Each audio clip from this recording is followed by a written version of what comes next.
Hello friends, welcome back to my channel smile openly with doctor Poonam. अगर आपके दो दांतों के बीच में फ्रंट वाले जो टीथ है उनके बीच में गैप है, यानी कि मिड लाइन डायस्टमा की प्रॉब्लम है। वैसे तो बहुत सारे लोग बोलते हैं दांतों के बीच में गैप है तो वो लकी होता है। अगर ये थोड़ा बहुत गैप है तो कोई प्रॉब्लम नहीं है, लेकिन अगर ये थोड़ा सा भी ज़्यादा है तो दिखने में, हंसने में, बात करने में थोड़ा अच्छा दिखाई नहीं देता है। इसलिए हर व्यक्ति जिसके मिड लाइन डायस्टमा की प्रॉब्लम है वो चाहता है कि उसका ये जो गैप है वो क्लोज हो जाए, ताकि उनको स्माइल में कोई भी प्रॉब्लम ना आए और वो एस्थेटिकली अच्छे दिखे। तो मेरा आज का जो टॉपिक है, वीडियो है, वो इसी बात पे है कि मिड लाइन डायस्टमा को बिना वायर के, बिना ब्रेसेस के इंस्टेंटली यानी आधे से 1 घंटे के बीच में क्या ठीक किया जा सकता है, क्या क्लोज किया जा सकता है, ये स्पेस बंद किया जा सकता है। तो वीडियो शुरू करने से पहले अगर अभी तक आप लोगों ने चैनल सब्सक्राइब नहीं किया है तो प्लीज़ सब्सक्राइब कर लीजिए।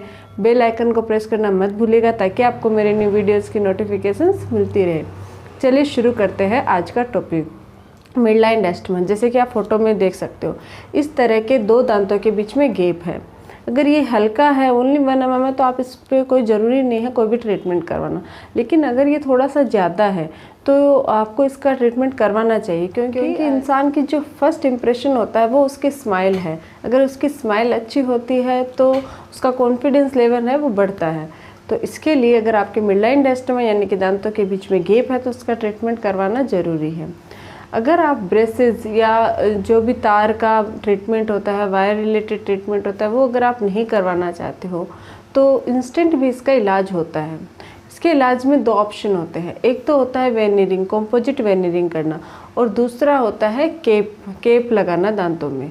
फर्स्ट जो ऑप्शन होता है जिसको हम कंपोजिट फिलिंग के द्वारा क्राउन बिल्डअप करते हैं, मिड लाइन डायस्टमा को क्लोज करते हैं, वो कैसे करते हैं?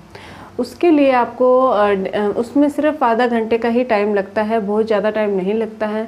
आपके दांत होते हैं, 2 दांत जो सामने के जो 2 टीथ होते हैं उनके दोनों के बीच में हल्की हल्की लाइनिंग करके उस पर थोड़ा सा गैप क्रिएट किया जाता है।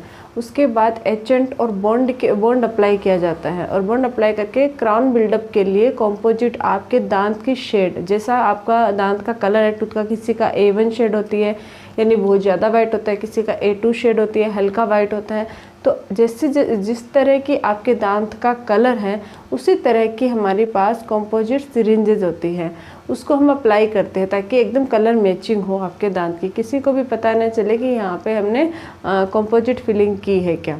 तो उस तरीके से फिलिंग करके उसको क्राउन बिल्डअप कर दिया जाता है, जैसे कि आप फोटो में देख सकते हो। इस तरीके से एकदम आपके दांत को शेप दी जाती है। इसको हम कंपोजिट फिलिंग कहते हैं, कंपोजिट वेनियरिंग करते हैं। वो इंस्टेंट आपके डेंटल चेयर पे ½ एन आवर के अंदर हो जाता है। इसके अलावा जो दूसरा ट्रीटमेंट होता है वो होता है केपिंग करवाना। अब केपिंग के लिए आपको क्या करना पड़ता है कि आपके दांतों को हल्का सा ट्रिम किया जाता है। दोनों जो भी दांत, जो फ्रंट के जो टीथ है या जिस दांतों के बीच में गैप है वहाँ पे हल्का ट्रिम किया जाता है।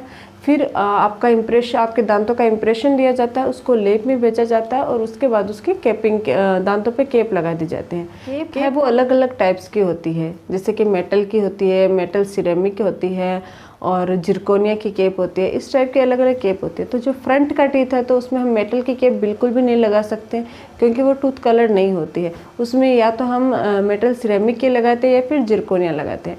आपको अच्छी क्वालिटी केप लगानी है तो आप जिरकोनिया लगवा सकते हो फ्रंट टीथ में, ताकि आपका जो दांतों की जो शेप है वो एकदम ओरिजिनल लगे। तो इस तरीके से आप अपने दांतों के बीच का गैप भर सकते हो। अब अगर आप ये सोचते हो कि अगर मेरा आधे घंटे के अंदर कंपोजिट फिलिंग से दांतों के बीच में गैप भर जाता है तो क्यों मैं कैप लगाऊं, तो उसका मैं आपको एक साइड इफ़ेक्ट बताती हूँ। अगर आप कंपोजिट फिलिंग के द्वारा अपने दांतों के गैप को भरते हो तो उसमें आपको बहुत सारी चीज़ों का ध्यान रखना पड़ेगा।